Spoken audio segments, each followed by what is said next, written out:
Well, Florida is one of a handful of states that have passed new restrictive voting laws. Yeah, the sweeping legislation signed by Governor Ron DeSantis could have huge implications for the 2024 election. Critics say this new law will suppress millions of voters, causing damage to minority voters.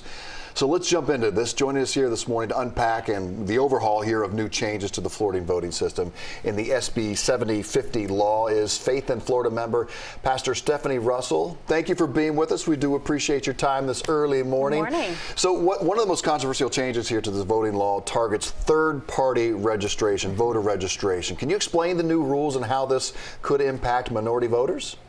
Yes, well, let me start by saying, first of all, it seeks to silence, smother, and suffocate the vote and the voter. And so with this new bill, it prohibits and put in danger the third-party organization that desires to go out and register so many voters.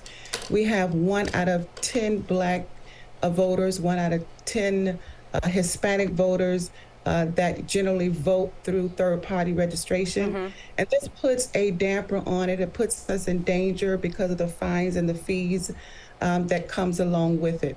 They've placed so many stipulations on this particular bill that puts us in danger. It brings a threat, it brings a fear, not only to the third-party registrants, but also to those that are registering.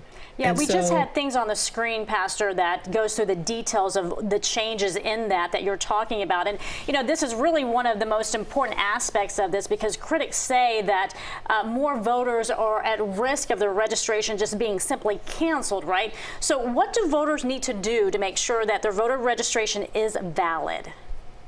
They need to, first of all, make sure that their signatures is legit and up to date. They need to make sure that they bring their registration or their ID to the voting precinct, that when they send in the voter's registration, please make sure that they do not send more than 1 per envelope because the bill now makes sure that if more than 1 is in the envelope, that they will not register that individual. There are also restrictions, as we understand it, that were added to mail-in voting, which is super convenient for a lot of people. What are those restrictions? Yes, so those who vote by mail must make sure that they re-register again. They would not automatically receive their ballot as previously, and so they must re-register in order for them to receive their voter's registration card. It is a threat to them because most of our elderly and senior people do vote by mail. They do not check emails, and so they will not be able to know unless we are on the grounds having a voice, letting them know that they must re-register in order to receive their vote by mail. Hey, very quickly, Pastor, we're out of time, but you have said over and over that this is a threat to voters, so I want to bring some balance here because those in support say this is absolutely needed to safeguard the abuses to the system. What's your answer to that?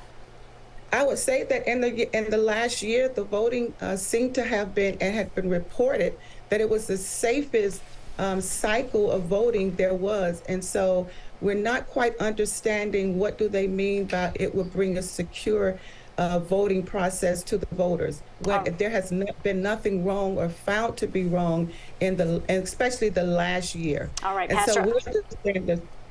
I'm sorry to cut you short. We are simply out of time, but we do appreciate your information. Of course, we'd love to invite you back at a later date to discuss more of this. Thank you so much.